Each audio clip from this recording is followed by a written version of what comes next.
The show had given him a brief glimpse of something beyond the farm, something he couldn't quite define but desperately wanted. He had tasted a life beyond the confines of his upbringing, and it stirred an intense longing, one that deepened the dissatisfaction he already felt. His parents, particularly his father, Robert, struggled to process the changes the show had stirred. Robert had always been the pillar of authority in the home, but now cracks in his own control began to show. The family dynamic, once steadfast and rigid, was suddenly in flux. Jacob's rebellion, subtle at first, began to grow. Catherine, his mother, did her best to hold the family together, but she too was affected. The harsh glare of television had altered her own perception of family life. What had once been a tightly knit, almost idealized unit now seemed broken. She saw her son in a new light, someone she could no longer fully understand. The once peaceful, picture-perfect world was now something darker. The isolation that had once protected them began to feel suffocating. Jacob's relationship with his family became increasingly strained. His psychological state deteriorated, and the divide between him and his parents widened. What had started as an opportunity to present their family to the world was now slowly unraveling the fabric of their once ideal life. Jacob's mind was becoming a powder keg, ready to explode, and no one, not even his closest family members, could see the depth of his inner turmoil. As the months passed after their appearance on Wife Swap, the Stockdale family tried to return to normal, but for Jacob, things were anything but normal.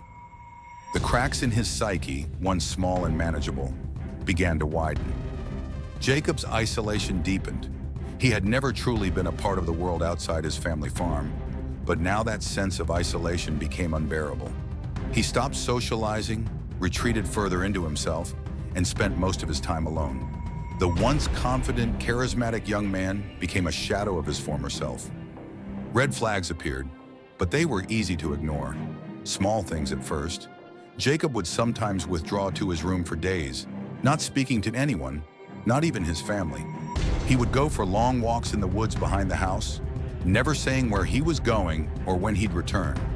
His parents tried to intervene. His father, Robert, became more forceful, trying to bring Jacob back into the fold of family life.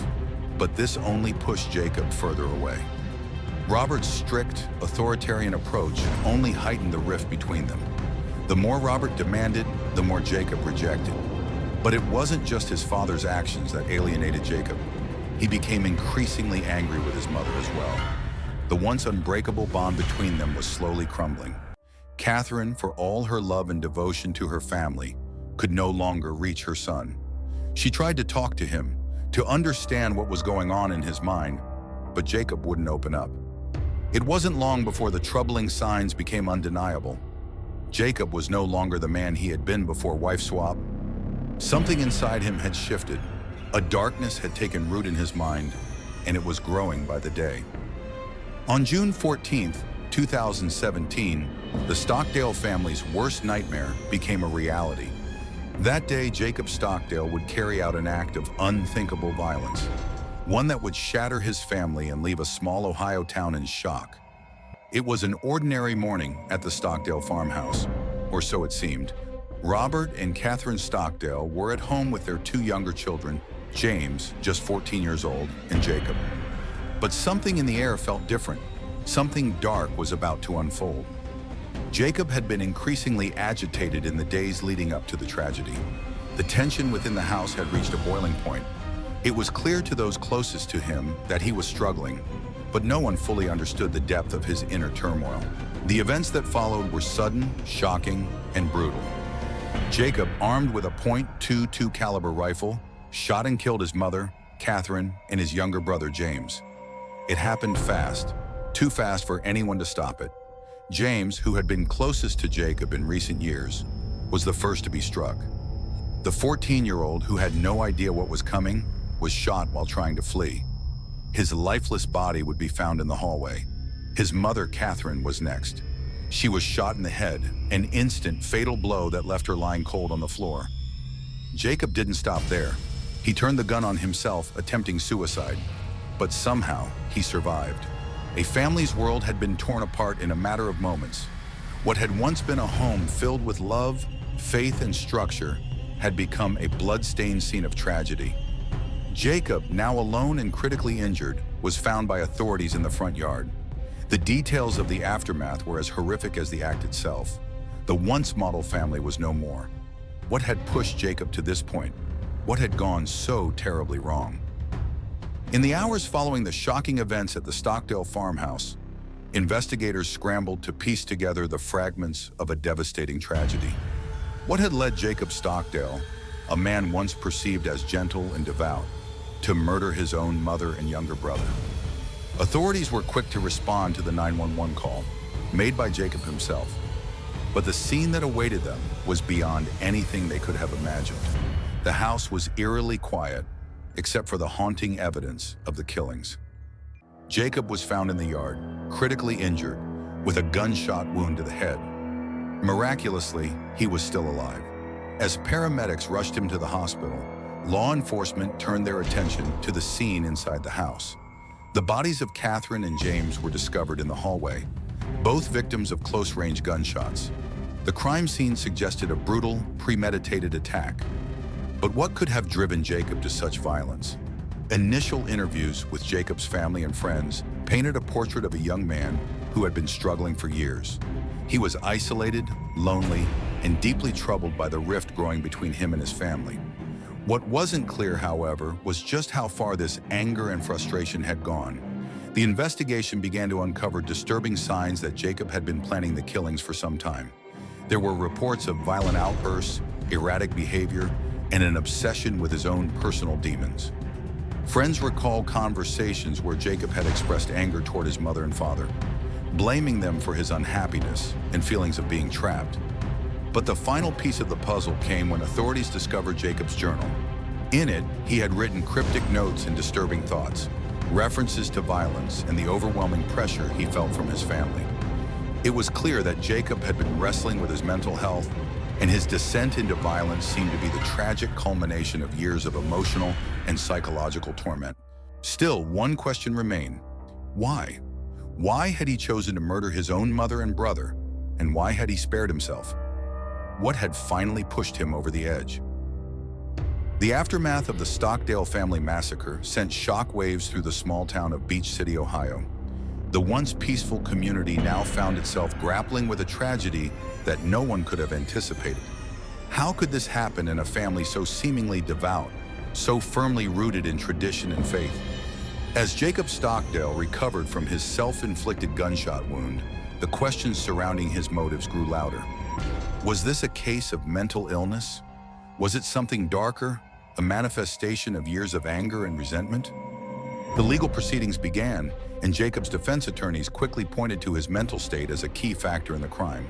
They argued that he was suffering from severe psychological distress, possibly exacerbated by his isolation and the pressures placed on him by his family.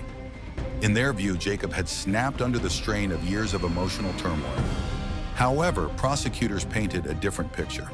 They presented evidence that Jacob had meticulously planned the killings, evidence of premeditation that seemed to contradict claims of a spontaneous act of rage. The discovery of Jacob's journal, filled with dark thoughts and violent fantasies, painted a chilling portrait of a man on the brink of insanity.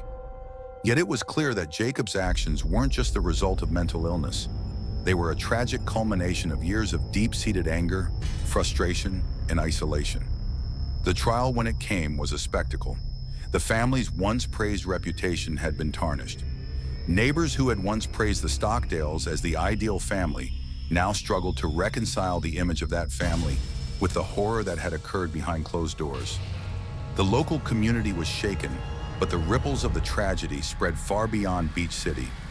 Across the nation, people questioned the pressures of reality TV, the impact of isolation, and the mental health struggles that often go unnoticed. Was this just the tragic story of a mentally ill man snapping, or was it a deeper commentary on the dangers of a society that often ignores the emotional and psychological needs of its individuals? As Jacob's legal battle continued, the echoes of that fateful day would haunt not only his family, but also everyone who had ever come into contact with the Stockdales. The family once so admired had now become a symbol of the fragility of the human mind and the dangers of living in a world where emotional pain is so often hidden from view. The tragedy of the Stockdale family is not just the story of one man's descent into madness. It is a reflection of something much darker: the price of fame, the pressure of unrealistic expectations, and the often hidden mental health struggles that can fester in isolation. Wife Swap was intended to be an entertaining experiment, a glimpse into the lives of families that were radically different from one another. But for the Stockdales, it would serve as a painful turning point. The show exposed them to the world, but it also exposed the cracks in their carefully constructed lives. Jacob's psychological struggles, which had been brewing for years, were brought to the surface in a way that no one could have predicted. The dark side of reality TV, as seen in the Stockdale case, is more than just sensationalism. It's about the toll these experiences can take on people, especially when they are thrust into the spotlight without the support or resources they need. Jacob Stockdale, like many others before him, was just a pawn in an entertainment industry more focused on drama than on the well-being of its participants. It raises a troubling question: how many other families, struggling with their own unseen issues, have been unknowingly thrust into the public eye? How many have been left to grapple with the consequences of exposure, without the guidance or understanding they so desperately needed? Jacob Stockdale's actions on that fateful June day serve as a tragic reminder that behind the cameras, behind the smiles, and behind the carefully crafted storylines, there are real people. People who sometimes don't know how to cope with the pressure of their lives falling apart. The Stockdale Massacre is a cautionary tale, a story of isolation, a story of pain, and a story of a family destroyed by one man's inability to bear the weight of his inner turmoil. The real tragedy is not just the lives lost, but the lives left behind, struggling to understand how it all went so wrong. In the end, the legacy of the Stockdale Family Massacre is one of loss, not just of two lives, but of the innocence of a family who once appeared to have it all. And the haunting question remains: how could a man who was once so deeply embedded in a world of order, faith, and family end up committing such a shocking act of violence? In the aftermath of the Stockdale Family Massacre, the question still lingers. What drives someone to commit such an unthinkable act of violence? Was it a deep-seated mental illness that finally exploded in an irreversible moment of rage? Or was it the culmination of years of emotional neglect, isolation, and pressure? Jacob Stockdale's story is one that leaves us with more questions than answers. His descent into darkness didn't happen overnight. It was a slow burn, fueled by an upbringing that didn't allow for expression, an isolation that never offered an escape, and an emotional struggle that remained invisible to those closest to him. The tragedy of the Stockdale family serves as a stark reminder that mental health is often neglected, misunderstood, and ignored, especially in communities where silence is valued over vulnerability. It also forces us to reflect on the power of the media and reality television. While shows like Wife Swap may entertain millions, they often fail to consider the real, lasting impact on the individuals involved. The exposure, the pressure, and the judgment can be too much for some to bear. In the end, Jacob Stockdale was left to live with the consequences of his actions. His mother and brother were gone, and his family was forever shattered. His own future, uncertain and filled with regret, remains to be seen. As for the town of Beach City, they too are left to grapple with the aftermath, coming to terms with the fact that the man they once knew, the boy they once saw as part of their community, had become someone unrecognizable. This is a story that reminds us of the importance of paying attention to the signs, of supporting one another, and of speaking up when things aren't right. Behind every tragedy is a person who, at some point, could have been helped, could have been heard. The real tragedy isn't just the act itself, it's the silence that allowed it to happen.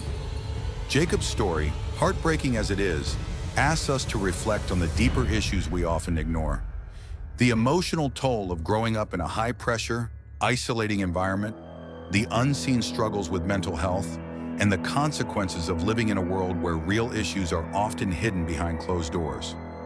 The Stockdale Family Massacre may be a shocking, tragic event, but it's also a call to action, to listen, to support, and to ensure that no one has to suffer in silence again.